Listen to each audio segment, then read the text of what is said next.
नमस्कार साथियों, स्वागत है आपके अपने यूट्यूब चैनल सुमित आल एग्जाम स्टडी में। दोस्तों, जैसा कि मैंने वादा किया था कि आपको साइंस और जीके के मिलाकर कुल 800 रैपिड फायर प्रश्न कराने वाले हैं, जो कि आरआरबी ग्रुप डी में सर्वाधिक प्रश्न यहीं से छपेंगे दोस्तों। तो ये उसका पार्ट नंबर 7वां है। 6 पार्ट अपलोड किए जा चुके हैं। अगर आपने वो पार्ट नहीं देखे तो आई बटन में भी लिंक है और डिस्क्रिप्शन में भी लिंक है आपको, और वीडियो के अंत में भी आपकी जो है सामने आ जाएगी, आप वहाँ से भी देख सकते हैं दोस्तों। और इस पार्ट में देखिए न्यूमेरिकल ज़्यादा लिए गए हैं, क्योंकि न्यूमेरिकल ग्रुप डी में कम से कम 2 से 4 जरूर पूछे जाएंगे। अब किस टॉपिक से पूछे जाएंगे, वही टॉपिक जो है हम यहाँ पर आपको सब कवर कराने वाले हैं। तो 800 प्रश्न जो है दोस्तों, आप छोड़िएगा नहीं। 800 प्रश्न एकदम चुनिंदा प्रश्न है और रैपिड फायर हैं। आप 800 प्रश्नों को अगर कर लेते हैं तो पूरी साइंस कवर हो जाएगी और प्लस जीके भी कवर हो जाएगी। यानी कि साइंस के 20 नंबर और साइंस के 25 नंबर और जीके के 20 नंबर, कुल 45 नंबर हैं। उसमें से आपके 40-42 आराम से बन जाएंगे अगर आप 800 प्रश्नों को पूरा कर लेते हैं दोस्तों। तो पूरा जरूर कर लीजिएगा। मैंने प्लेलिस्ट भी बना दी, आप प्लेलिस्ट को सेव कर सकते हैं। चलिए फर्स्ट क्वेश्चन से स्टार्ट करते हैं, अपना समय ज़्यादा नहीं बिताते हैं। देखिए, यदि क्रिप्टॉन की परमाणु संख्या 36 है, याद रखिएगा क्रिप्टॉन की परमाणु संख्या 36 है, जो कि आवर्त सारणी के अनुसार निकाली जाती है दोस्तों। तो यदि क्रिप्टॉन की परमाणु संख्या 36 है तो उसका इलेक्ट्रॉनिक विन्यास क्या होगा। अब देखिए, कई लोग जो है ग्रुप डी की तैयारी कर रहे हैं, जबकि पता है उन्हें साइंस अच्छी तरीके से पूछी जाती है इसमें, लेकिन अभी भी कुछ लोगों को जो है इलेक्ट्रॉनिक विन्यास करना नहीं आता होगा। तो देखिए, इलेक्ट्रॉनिक विन्यास करते कैसे हैं। देखिए, इसके कोष होते हैं। कोष किस प्रकार से होते हैं, इस प्रकार से होते हैं। पहला कोष, फिर दूसरा कोष, फिर तीसरा कोष, इस प्रकार से कोष होते हैं। पहले कोष में आता है 2, दूसरे कोष में आता है 8, फिर तीसरे कोष में आता है 18, फिर चौथे में भी 18 और फिर उसके बाद 36, फिर 36 फिर 72। इस प्रकार से जो है कोषों को पूरा किया जाता है। अब देखिए, परमाणु संख्या यहाँ पर 36 है, 36 है, तो हम ऐसा क्रम चुनेंगे जो 2 फिर 8 फिर 18 फिर 18 फिर 36 फिर 36 इस प्रकार से हो। भाई हमारा यहाँ पर आंसर होगा। अब हम अगर उन्हें जोड़ेंगे तो हमारी जो है 36 संख्या होनी चाहिए। अब देखते हैं, फर्स्ट 2, फिर उसके बाद 8 होना चाहिए, इसमें 8 नहीं है, इसमें 18 है डायरेक्ट, तो इसका मतलब ये गलत हो गया।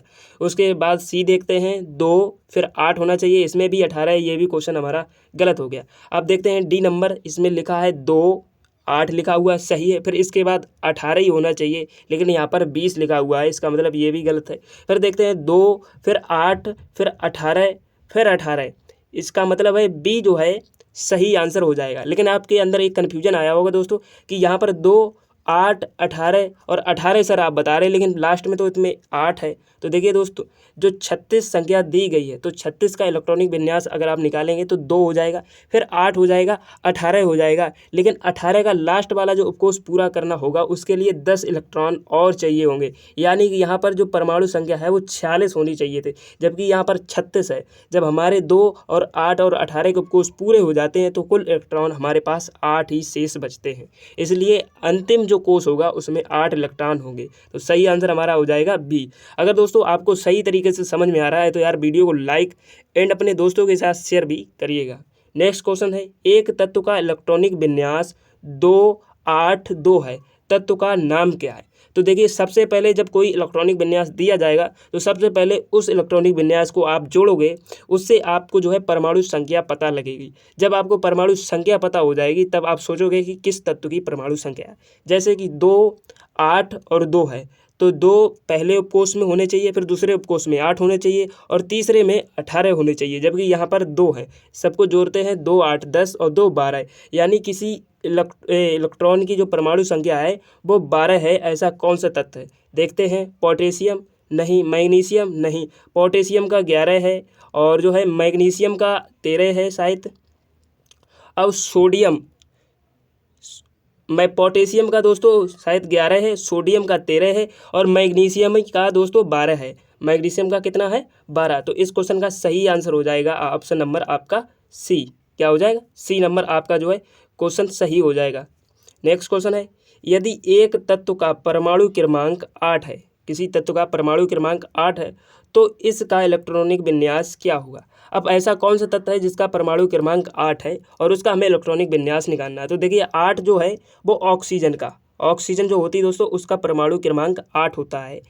ऐसे याद किए जाते हैं hydrogen, helium, lithium, beryllium, boron, carbon, nitrogen, oxygen, fluorine, neon. पूरी आवर्त सारणी याद नहीं होनी चाहिए, कम से कम 30 तत्व आपको याद होने चाहिए दोस्तों। तो परमाणु क्रमांक जो 8 है वो ऑक्सीजन का है। अब इसका इलेक्ट्रॉनिक विन्यास निकालेंगे। हमने बताया आपको सबसे पहले 2 होना चाहिए, फिर 8 होना चाहिए, फिर 18 होना चाहिए। अब इस प्रकार देखेंगे ऐसा कौन सा उपकोष सही तरीके से बन रहा है। देखते हैं, सबसे पहले 2 होने चाहिए, 2 हैं इसमें।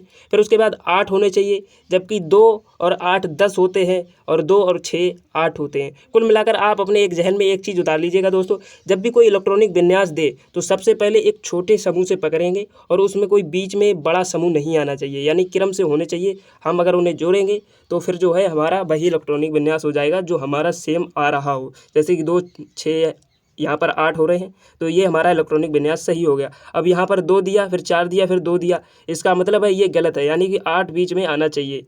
अब 4 दिया, 2 दिया, सबसे पहले हमें 2 से स्टार्ट करना चाहिए, लेकिन 4 से किया, ये गलत हो गया। ये भी 4 से स्टार्ट किया गया, ये गलत हो गया। तो आपको केवल इतना ही याद रखना है कि 2 से शुरुआत होनी चाहिए, फिर 8 होने चाहिए, फिर 18 होने चाहिए। अगर इस क्रम में है वही हमारा आंसर होगा, और उन्हें जोड़ेंगे तो जो परमाणु क्रमांक दिया गया है वो परमाणु क्रमांक पूरा होना चाहिए। आशा है दोस्तों सही तरीके से आपको समझ में आ रहा होगा। नेक्स्ट क्वेश्चन है, निम्नलिखित में से कौन सा किसी धातु का इलेक्ट्रॉनिक विन्यास नहीं है। मतलब किसी भी धातु का इलेक्ट्रॉनिक विन्यास वो नहीं है। 2 8 3 इलेक्ट्रॉनिक विन्यास है, इलेक्ट्रॉनिक विन्यास नहीं है। 2 8 3 इलेक्ट्रॉनिक विन्यास 11 है। 2 1 है, 2 8 1 ये भी है दोस्तों, लेकिन 2 और 6 किसी का इलेक्ट्रॉनिक विन्यास नहीं है दोस्तों, याद रखिएगा। नेक्स्ट क्वेश्चन पर पहुंचते हैं दोस्तों। नेक्स्ट क्वेश्चन है, जिस परमाणु की ब्रह्म कक्षा में इलेक्ट्रॉनों की संख्या पूर्ण होती है उसकी संयुक्ता होती है। तो देखिए, जिस परमाणु की ब्रह्म कक्षा में इलेक्ट्रॉनों की संख्या पूर्ण होती है उसकी संयुक्ता जो है आपकी, अगर देखी जाए, ऑप्शन दिखाएं आपको, ऑप्शन यहाँ नहीं दिए गए दोस्तों। जिस परमाणु की ब्रह्म कक्षा में इलेक्ट्रॉनों की संख्या पूर्ण होती है उसकी संयुक्ता जो है 0 होती है, याद रखिए 0 होती है। इस क्वेश्चन का सही आंसर दोस्तों आरआरबी ग्रुप डी 18/9/2018 में पूछा गया है। इसके ऑप्शन नहीं है यहाँ पर। देखिए दोस्तों, जो रेलवे ग्रुप डी का जो मैं आपको जो क्वेश्चन करवा रहा हूँ 800% रामबाण दोस्तों, और सारे फिर छपेंगे। अगर ये छपे ना दोस्तों आग लगा देना। आपने चैनल को सब्सक्राइब किया होगा ना, अगर ना छपे तो दोस्तों अनसब्सक्राइब कर देना। बजरंगबली तो है नहीं आपको सीना चीर के दिखा दे, हाँ 100% फंसेंगे। और देखिए दोस्तों, आपका 17 अगस्त से परीक्षा होने वाली है और इसके 6 पार्ट जो है अपलोड किए जा चुके हैं। ज़्यादा से ज़्यादा 10 या 15 मिनट के हैं वो पार्ट, और मैं आपको कम समय में रिवीजन अधिक से अधिक करवाने की कोशिश कर रहा हूँ। मेरे द्वारा जो भी बन रहा है मैं आपको डिलीवर करने की कोशिश कर रहा हूँ, तो इसलिए जो है वो पार्ट भी जरूर देख लीजिएगा। चलिए नेक्स्ट क्वेश्चन पढ़ते हैं। ऊर्जा के चतुर्थ स्तर में संयोजित किए जा सकने वाले इलेक्ट्रॉनों की अधिकतम संख्या कितनी है। ऊर्जा के चतुर्थ, यानी कि हमने क्या बताया, सबसे पहले 2 होना चाहिए, फिर 8 होना चाहिए, फिर 18 होना चाहिए, फिर 36 होना चाहिए। अब देखिए इसमें चौथा उपकोष कौन सा होता है। पहला उपकोष 2 वाला हो गया, दूसरा 8 वाला हो गया, तीसरा जो है 18 वाला हो गया, चौथा 36 वाला हो गया। तो चौथे उपकेश में यहाँ पर पूछा, ऊर्जा के चतुर्थ स्तर में संयोजित किए जा सकने वाला इलेक्ट्रॉनों की अधिकतम संख्या कितनी हो जाएगी, 36। कितनी हो जाएगी दोस्तों, 36। अब देखिए यहाँ पर 36 नहीं दिया गया है, यहाँ पर 32 दिया गया है, ये गलत है दोस्तों। यहाँ पर 36 होना चाहिए था। क्या होना चाहिए, 36। 36 आपका सही आंसर हो जाएगा, याद रखिएगा दोस्तों। आपको जो है सारे उपकोष पता लग गए। अब 2 8 18 36, अगर कोई भी उपकोष पूछता कि पहले उपकोष में कितने होने चाहिए तो 2 होने चाहिए, दूसरे में कितने होने चाहिए 8 होने चाहिए, तीसरे में 18 होने चाहिए, और चौथे में जो है 36 होने चाहिए, याद रखिएगा। नेक्स्ट क्वेश्चन है, एक कोष में मौजूद इलेक्ट्रॉनों की अधिकतम संख्या किस सूत्र द्वारा ज्ञात की जा सकती है। मतलब कोई कोष है और उसमें कितने इलेक्ट्रॉन हैं, कैसे ज्ञात करेंगे। तो उसका फार्मूला जो है वो दोस्तों क्या हो सकता है, 2n हो सकता है, या 2n+1 होगा, या n होगा, या 2n² होगा। तो उस क्वेश्चन का जो सही आंसर है वो है option number C, 2n²। Next question, helium को छोड़कर सभी नोबेल गैसों में सबसे भारी कोष में कितने इलेक्ट्रॉन होते हैं। अब देखिए हीलियम का अगर परमाणु क्रमांक देखा जाए तो इसका है 2, एक प्रोटॉन, एक न्यूट्रॉन, 2 प्रोटॉन और 1 न्यूट्रॉन होता है दोस्तों, याद रखिएगा। हीलियम को छोड़कर सभी नोबेल गैसों में सबसे भारी कोष में कितने इलेक्ट्रॉन होते हैं। तो देखिए नोबेल जो गैस है हीलियम को छोड़कर, क्योंकि इसका तो इलेक्ट्रॉनिक विन्यास 2 हो जाएगा, एक ही उपकोष इसका भरता है, बाकी उपकोष जो है खाली रह जाते हैं। लेकिन जो अधिकतम इसकी जो एक और मतलब कई सारी जो है गैसें हैं नोबेल गैसें, उनमें से जो सबसे बड़ी गैस है उसके उपकोष के अंतिम उपकोष में जो है 8 इलेक्ट्रॉन बचते हैं। आपका क्वेश्चन हो जाएगा ऑप्शन नंबर डी याद रखिएगा। नेक्स्ट क्वेश्चन है, सर्वाधिक स्तर या अक्रिय परमाणु के बृहत कोश में इलेक्ट्रॉनों की संख्या कितनी होती है? सर्वाधिक स्तर या अक्रिय परमाणु के बृहत कोश में इलेक्ट्रॉनों की संख्या कितनी होती है? तो आपको जो है 8 यहाँ पर टिक लगाना है, क्योंकि यहाँ पर 4 दिया है, 1 दिया है, 6 दिया है, लेकिन वो पूछ रहा है बृहत कोश में इलेक्ट्रॉनों की संख्या कितनी होती है। सर्वाधिक, अधिक, कुछ भी मान सकते हैं। यहाँ पर अगर 18 देता हो तो वो 18 ऑप्शन लगाते, 36 देता तो हम 36 लगाते, लेकिन यहाँ पर सबसे अधिकतम जो हमें दिया है वो 8 दिया है, तो इसलिए क्वेश्चन का आंसर हो जाएगा 8। नेक्स्ट क्वेश्चन है, किसी तत्व का इलेक्ट्रॉनिक विन्यास 2, 8, 5 है, उस तत्व का नाम क्या है? तो देखिए सबसे पहले मैंने आपको तरीका क्या बताया, सबसे पहले इन सबको इलेक्ट्रॉनिक विन्यास जोड़ेंगे, 2, 8, 10 और 5, 15 हो जाएगा। अब 15 किस तत्व का परमाणु क्रमांक है भाई? इसका आंसर हो जाएगा फास्फोरस है, सल्फर है, या फ्लोरीन है, या मैग्नीशियम है। तो देखिए मैंने आपको बताया था कि मैग्नीशियम का कितना है, 12 ही है, और फास्फोरस का यहाँ पर हो जाएगा आपका 15 है। तो इस क्वेश्चन का सही आंसर है दोस्तों।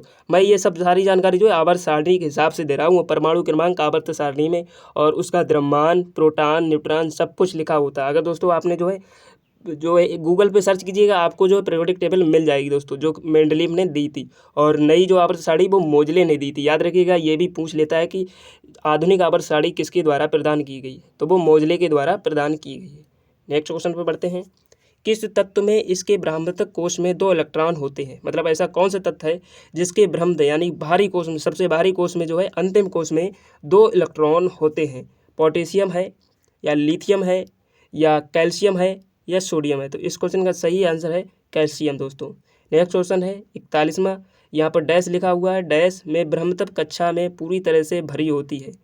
मतलब ऐसा कौन सा तत्व है जिसकी जो अंतिम कक्षा है वो पूरी तरह से भरी होती है? जैसे कि अंतिम कक्षा में 18 या 36 इलेक्ट्रॉन आते हैं, तो वो पूरी तरह से भरे होने चाहिए, ना कि कम होने चाहिए, ना कि ज़्यादा, यानी कि पूरी तरह से भरी हो। तो वो है आपकी जीनॉन है, या रेडियम है, या फ्लोरीन है, या स्कैंडियम है? तो देखिए यहाँ पर जो आंसर हो जाएगा जीनॉन।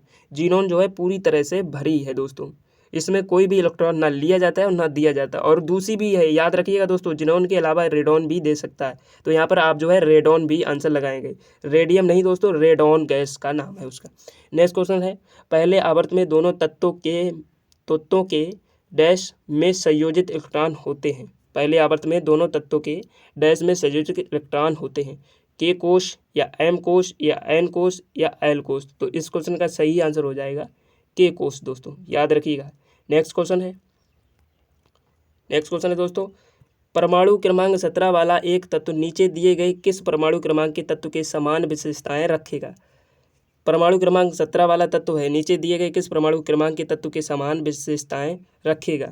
33 वाले, या 34 वाले, या 18 वाले, या 35 वाले? तो इस क्वेश्चन का सही आंसर हो जाएगा 35, जो कि दोस्तों एक नियम है अष्टक नियम, उसके अनुसार जो है ये जो क्रम दिया जाता है, अष्टक नियम। नेक्स्ट क्वेश्चन है, डैश लगाकर के ब्रह्मतक कोश में 1 से 3 इलेक्ट्रॉन होते हैं, यानी कि 1 से 3 इलेक्ट्रॉन होते हैं, तो कौन सा है? अधातु है, या धातु है, या हैलोजन है, या उपधातु? तो देखिए जो धातु होते हैं, धातु में जो ब्रह्मतक कोश होता है उसमें 1 या 3 इलेक्ट्रॉन होते हैं, सही आंसर हो जाएगा। नेक्स्ट क्वेश्चन है, सबसे बाहरी ऑर्बिटल में इलेक्ट्रॉनों की संख्या एक समान होती है।